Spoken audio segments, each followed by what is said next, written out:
Il y a deux C, un C. Ouais. Il y en a qu'un. Hervé Falciani. Juste si on sonne et qu'ils viennent ouvrir, il faut qu'il se passe quelque chose d'intéressant. Donc il faut qu'on leur dise des choses. Et là, on peut peut-être du coup investir le lieu et dire on veut parler à la direction pour parler de l'évasion fiscale. Vous allez voir, quand on rentre là, juste là, vous êtes obligé de passer à gauche à travers une porte qui s'ouvre. Il y a écrit, il y a une porte colonne sèche. Vous ouvrez, c'est l'escalier, premier étage. Bon, donc vous me suivez sur les talons? Ouais, allez. Bon, et ben on avance. C'est parti. Venez. Vite. Alors. Excusez-moi, monsieur. Oui. Vous pouvez pas monter. Excusez-moi, monsieur.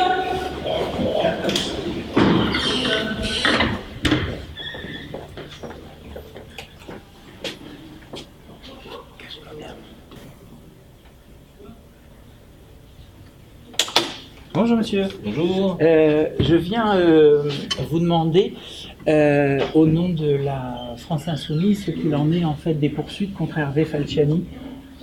Est-ce que vous savez? Non, du tout. Et puis, c'est bon les amis. Ouais. Et puis je voulais vous demander aussi, en fait, vous savez, il y avait 1,6 milliard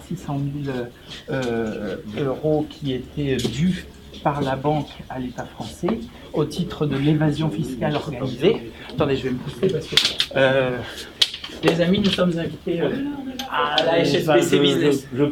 Je suis Xavier Renou, bonjour, Oui, bonjour. de la France Insoumise. Ouais. Vous serrez pas la main? Bonjour, Allez, on rentre les amis. En fait, c'est une petite action non violente. Il n'y aura aucune détérioration. On vient juste rencontrer le responsable de l'agence pour lui poser un certain nombre de questions. Il n'est pas là, le responsable. Il n'est pas là, est-ce qu'on peut l'appeler? Ah non, désolé. Bon, c'est pas grave, on va l'attendre. Ouais, si vous voulez. Il va revenir. Ouais, dans la matinée, vous diriez. Je vais essayer de prévenir. Un petit café peut-être? Le siège, tout ça. Oui, demandez-leur. On vient demander aussi quelles mesures ont été mises en place depuis l'affaire SwissLeaks 2016 pour que la banque HSBC ne retombe pas dans le délit, voire le crime qui était celui de l'évasion fiscale massive. Pas de souci. Asseyez-vous. Merci. Merci, un petit café, ça serait sympa. Voilà. Dames d'abord. Les Ils dames sont d'abord. sympas les sièges. Ouais, c'est bien là. On en a dans notre bureau. C'est une banque très souple au niveau de ses sièges. En tout cas, on est bien reçu. Ah oui, bon voilà. L'évasion fiscale, c'est 80 milliards d'euros. La fraude fiscale, c'est 20 milliards d'euros. Ça fait un total de 100 milliards d'euros. Divisé par le nombre de Français, on est autour de 1600 euros par an. Ça veut dire que l'on a l'argent pour financer les services publics, on a l'argent pour financer tous les risques sociaux, sécurité sociale, chômage, vieillesse, etc., et que tout le discours sur l'État en faillite, sur la lutte contre les déficits, sur il n'y a plus d'argent, sur l'austérité nécessaire, eh bien tous ces discours qui se modifient pour rester les mêmes finalement d'année en année, eh bien sont du vent, sont surtout du mensonge, sont une vaste escroquerie, parce que l'argent, dans le 5e ou 6e pays le plus riche du monde, nous l'avons. Nous l'avons, sauf qu'il est siphonné. Il est siphonné par les paradis fiscaux, au travers de banques qui ont pignon sur rue, comme celle où nous nous trouvons en ce moment, HSBC, dans la branche HSBC Business, ici à Cergy Préfecture, et avec bien sûr la complicité de nos autorités. Il est peut-être l'occasion de mentionner le verrou de Bercy. Le ministère des Finances, Bercy, est dans le cas des infractions à la législation sur l'impôt, capable de décider de poursuivre ou pas. C'est-à-dire qu'il ne suffit pas d'être un délinquant fiscal pour être poursuivi, il faut en plus que Bercy ait envie de vous poursuivre. Et évidemment, dans ce monde-là, de l'entre-soi, eh bien, on se poursuit très peu. C'est pour ça que HSBC, prise la main dans le sac, a payé seulement 300 millions sur le 1,6 milliard qu'elle devait au fisc français.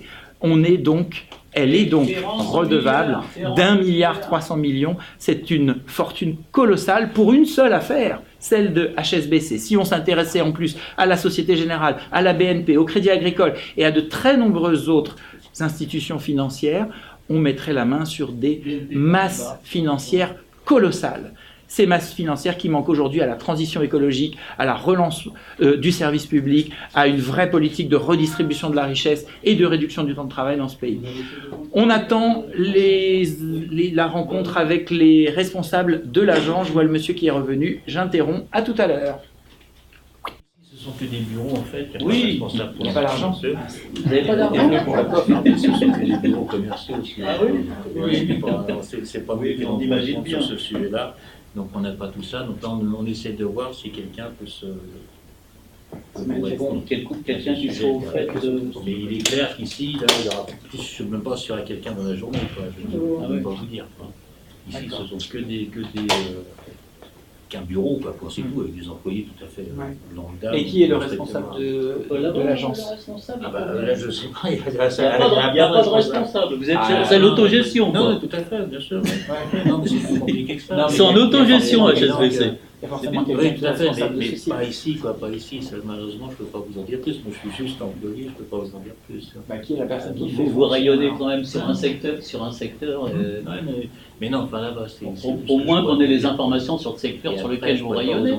À Cergy. En tout cas, Le peut-être que... responsable peut prendre des infos auprès de sa voie hiérarchique pour savoir... Peut-être que vous seriez en mesure de nous dire ce qu'HSBC a mis en place pour que l'énorme scandale des SwissLeaks, de l'organisation industrielle de l'évasion fiscale en 2016, eh bien, ne se reproduise pas. Parce que HSBC nous a déjà grugé d'1,3 milliard d'euros, puisque vous n'avez payé que 300 millions sur le 1,6 milliard qui a été volé au fisc français. On aimerait bien savoir où on en est. J'ai la police au bout... Ah bah dites-leur bonjour surtout. Bien sûr, la police nationale. Dites-leur que le service public, y compris de la police, aurait bien besoin de ces centaines de millions. Et même là, on s'attendait à effectivement une activité, une petite ruche, mais avec beaucoup de personnel en train de travailler. Mais Monsieur, je me permets de vous dire, monsieur Routier, que le profit n'est pas réalisé je m'appelle Chang. n'est pas réalisé dans les paradis fiscaux avec des centaines et des centaines de salariés, mais simplement une ou deux personnes qui gèrent bien les comptes et on fait les profits comme ça. Il n'y a pas besoin de beaucoup de monde, cher monsieur. Une ou deux personnes et des algorithmes performants. Voilà. Ah ben, la police. Salut à toi, Martin. On réclame que ce soit rendu les 3 milliards. Rendez-nous le milliard. En toute autonomie, on essaye de mettre en place des actions concrètes. Par exemple, le dimanche 24, nous allons faire une brocante solidaire où on va vendre des objets, des vêtements entre 1 et 10 euros pour pouvoir les reverser à une association pour lutter contre la pauvreté.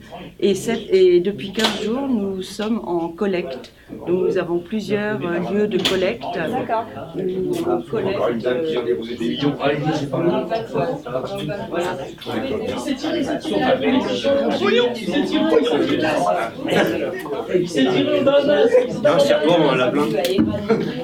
À Erani, au 10 Arpents, le 24. 100 euros, il va pas aller loin. Un aller sans retour, voyons. Un aller simple.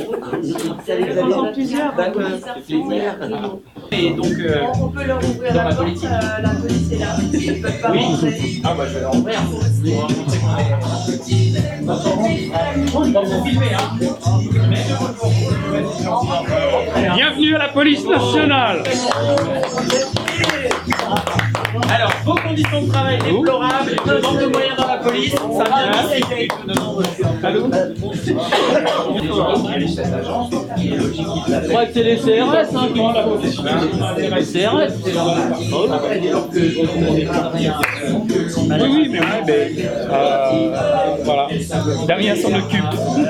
À tout à l'heure. Les chômeurs, les pauvres, les malades, les retraités, autant de moins pour la transition écologique qui est toujours davantage retardée et sera donc toujours plus coûteuse et sur le plan financier et sur le plan humain. Donc, on peut considérer que c'est un tout petit mal pour un grand bien. Vous avez la main. On lâche rien. On lâche rien. À 3, On lâche rien. On lâche rien. On lâche rien. On lâche rien. en disant finalement on est ressorti, voilà. C'est aussi un apprentissage. C'est complexé. Après on peut visiter maintenant qu'on est là. Restons corrects.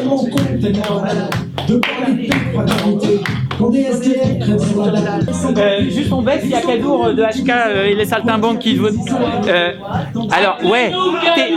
Alors Kadour, ouais voilà, ça y est, j'ai mis le haut-parleur. Toi t'as été chanté aussi dans une agence. C'était quelle banque?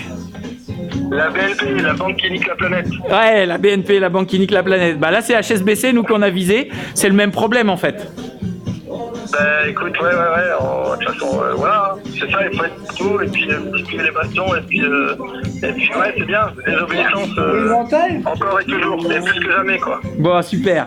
Bon, ben on continue en musique avec tes chansons, toujours non-violence, ça c'est sûr. Ah bah on va passer sans haine, sans armes, pour se faire un petit plaisir. Voilà, c'est beau. Ton gros succès. C'est bien. Eh ben, ça fait chaud au cœur. Bon, super. Rien lâché. Merci Kadour, on lâche rien. Salut, à la prochaine, bye bye. Ouais, on va te craindre. Je finis un truc et puis on va regarder. Qu'est-ce qu'il a manqué? C'est pour ça qu'il n'y en a pas un qui a osé dire qu'il fallait qu'on sorte. Parce que si un de la banque qui a fait qu'il faut les faire sortir, il sait que ça va prendre de l'ampleur. Single barrel, hein, putain. Du coup, il laisse tranquille. Quoi. Ah oui, vu qu'il n'y a pas de clients. Il y aurait des clients. Ça les dérangerait, mais il n'y a pas de clients en fait. Là, j'étais en train juste de proposer, quand il y a une violation de la loi par un méchant, on va dire, nous, on déboule en disant on est de la France insoumise, on nous a signalé que, on vient voir si. Comme là, en 2016, vous êtes fait prendre, où vous en êtes.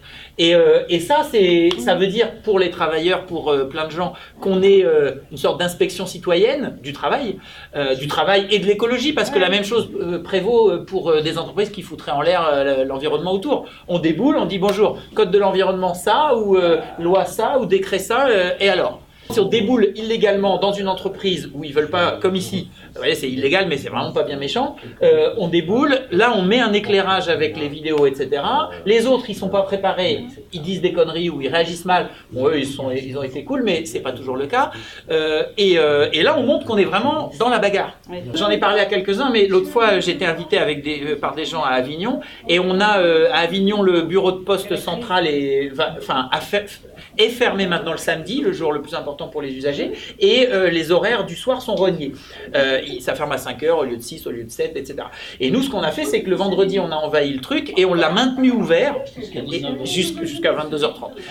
Et puis, on a obtenu un rendez-vous avec la direction régionale qui nous a dit on va réexaminer. Mais non, mais en fait, c'est des machines. En fait, il n'y avait pas les postiers avec nous, mais il y avait les machines. Et donc, il y a des usagers qui sont venus, etc. Mais on s'est dit on va faire ça, et puis la prochaine fois, on dort et on rouvre le samedi. Puisque le samedi c'est fermé et qu'on va faire. Donc la prochaine fois on fera ça. Et je vous dis ça pour que si vous avez des services publics qui ferment, qui sont rognés, etc., et que des usagers comme nous pourrions, même si c'est que symbolique en fait, on ne pourra pas faire les opérations à la place des travailleurs et les travailleurs ne seront peut-être pas avec nous. Mais si on le fait, on montre qu'on est solidaire des travailleurs, on est des usagers, etc. Et ça c'est vraiment facile. En face, c'est ravageur pour leur image. La police était venue à Avignon puis elle est repartie. Comme ici, c'est pas plus méchant que ça. Sauf qu'après, on a eu plein d'habitants d'Avignon qui sont venus. Ils voyaient dans la rue ce qui se passait. Ils sont venus et ils nous demandaient il n'y a pas une pétition à signer, etc. Enfin, c'était un vrai succès populaire. Avec en plus un débouché politique, puisque peut-être que le truc va rouvrir le samedi. Ils ont dit vous avez peut-être raison, on va le réexaminer. Bon, voilà. De recevoir, peut-être ici comme ça.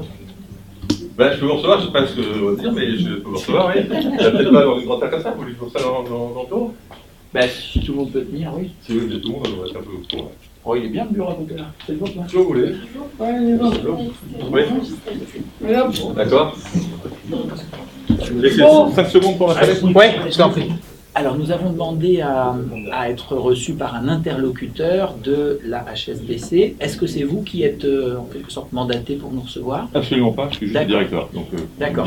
Donc, on va commencer avec vous voilà, et continuer laisser, avec un éventuel interlocuteur. Quelle est la fonction précise de cette agence HSBC Business? Alors, financer les TPE et PME de la région. D'accord. Est-ce que vous avez partie liée avec l'évasion fiscale organisée à l'échelle industrielle par la HSBC? Alors, je conteste évidemment l'évasion fiscale. À l'échelle industrielle, nous, on est sur le Comment vous la qualifieriez est-ce que vous avez contesté mon expression? Oui, parce que je ne sais pas ce que vous appelez l'évasion fiscale. L'évasion fiscale, c'est pas payer ses impôts. Je ne crois pas que la HSBC ne paye pas ses impôts. Ceux de leurs clients. Voilà, c'est là-dessus qu'il y a des sujets sur lesquels on s'est largement exprimé. Est-ce que vous savez si, depuis 2016, la HSBC, suite au scandale SwissLeaks, a pris des mesures pour que ce crime, parce qu'à cette échelle, on peut parler d'un crime, eh bien, est... 1,6 milliard volés au fisc français, c'est, je ne sais pas, je ne sais même pas de quelle affaire exacte SwissLeaks, je l'ai dit. Sachant que sur les sujets dont on a parlé, on a communiqué, recommuniqué et recommuniqué. Ce que je peux vous dire déjà quand même, c'est que le nombre de mesures qui ont été prises par HSBC, alors je vais dire les 10 dernières années, c'est une grande intensification depuis les 5 dernières années, est absolument colossal. Je ne crois pas qu'il y ait une seule banque qui ait pris autant de mesures que nous concernant le sujet dont vous me parlez. Donc c'est grâce à SwissLeaks et à Hervé Falciani. Bien avant. Depuis quand? Bien avant. Donc ces mesures n'avaient pas empêché SwissLeaks. Toutes les banques françaises et toutes les banques mondiales ont un resserrement de législation des contrôles. On leur demande d'être de plus en plus actifs dans la lutte contre un certain nombre de fléaux. Oui, mais alors, vous restez sur l'idée qu'il y a eu des communiqués, mais concrètement, vous dites que ces mesures ont été prises avant le scandale de SwissLeaks. Nous constatons donc qu'elles n'ont pas empêché l'évasion fiscale organisée à l'échelle industrielle qu'a révélé SwissLeaks. Par ailleurs, Hervé Falciani, le lanceur d'alerte, grâce auquel nous savons tout ça, continue d'être poursuivi. Que je sache, il a été arrêté en avril dernier. Et donc, alors, nous vous demandons votre avis en tant que directeur d'agence. Moi, je suis très perplexe devant tous les chiffres que vous avancez, dont je ne connais pas le détail, et sur cette affaire en particulier, je n'ai aucune information particulière. La direction n'a pas informé les salariés dessus? La direction a informé de tout ce qui est paru dans la presse, a fait l'objet d'une communication interne qui dit d'ailleurs exactement la même chose. Mais c'est-à-dire, qu'est-ce qu'elle dit? C'est-à-dire que des fautes ont été commises et des mesures ont été prises. D'accord, quelles mesures par exemple? Les mesures de contrôle interne, là je ne peux pas vous donner les détails des mesures. Toutes ces agences-là sont contrôlées, surcontrôlées et surcontrôlées. C'est tout ce que je peux vous dire. Mais je répète, vous rentrez dans un niveau de détail que je n'ai pas. Que je n'ai pas du tout. Mais là, vous rentrez encore sur un sujet que je ne connais pas du tout. Parce que c'est un autre métier, mais totalement. Est-ce que vous ne devriez pas vous y intéresser? Je vais toujours m'y intéresser, mais disons que je peux m'intéresser à tout. Certes, mais là, on touche quand même un peu votre employeur et un petit peu votre champ professionnel. Vous voyez un sujet où il faut être compétent pour en parler, je ne le suis pas, clairement, je ne le suis pas. Voilà. Il y a une organisation qui est faite à travers ça, il y a des législations d'un pays à l'autre, c'est vraiment des métiers. Qu'est-ce que vous croyez ultra techniques. Mais c'est ce que je ne comprends pas. Quand on est arrivé, on a expliqué pourquoi on était là. Pourquoi vous êtes venu alors que vous n'êtes pas pour la simple et unique raison, je suis le directeur de ces enfants. C'est là où vous êtes venu, vous avez choisi ici. Pourquoi pas? Je ne suis pas habilité à répondre à ce type de questions pour plein de raisons. La première est que je n'ai aucune connaissance particulière sur la précision de vos questions. Qu'est-ce que le salarié et cadre supérieur que vous êtes d'un grand groupe comme la HSBC pourrait faire en interne pour faire évoluer les pratiques? Alors, en fait, beaucoup de choses sont faites en interne, dont je ne peux pratiquement vous dévoiler aucune. Si ce n'est. Comment ça se fait? Parce que si on dévoilait ce qu'on fait pour les choses, vous comprendrez bien que ça perdrait un petit peu de son efficacité.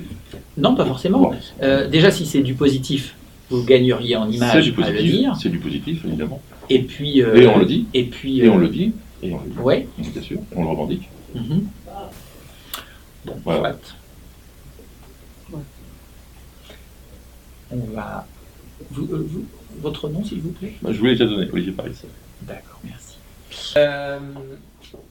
Voilà, j'ai fait donc, soit on part gentil, d'accord. Oui, c'est pas mon métier du tout. Très bien. Vous avez sur les questions, bref, Non, mais c'est bien, c'était justement voilà, j'espère que vous J'espère avez que bien. vous Voilà. aurez le poste. Parce que non, Sinon, vous nous appelez, hein, on vient je vous défendre appelle, voilà, vous allez votre... prendre un poste, je vous remercie. on est très attaché pour les parler. Et puis on, Voilà. on peut inviter aussi indirectement les titulaires de comptes à HSBC d'y renoncer, quoi, aussi. Oui, enfin, t'en connais. Je vous laisse, On en connaît je vous laisse ici. dans vos actions. Je vous laisse dans vos actions. Alors, ceux d'entre vous qui ne sont pas à la nef, On en connaît qui dans se cette dénoncent. pièce. Oh là là. En tout cas, moi, je peux pas vous faire plus que ce que je peux. Ok, d'accord, merci. Ok, Merci, peut-être merci. des plateaux repas. Non, on vous a pas dit. Même pas. Non, c'est pas Ça- C'est bien d'avoir un interlocuteur en chair et en os. Oui, hein. oui, oui. Merci à votre Alors, donc, Merci. Je répète les termes. Moi, Soit je on, suis- enfin, moi, je suis sauf si pour. vous en, soit on part, Moi, je suis soit pour. on attend la police, soit on part avec les Moi, chefs. je suis pour qu'on prenne un emprunt, qu'on fasse un emprunt.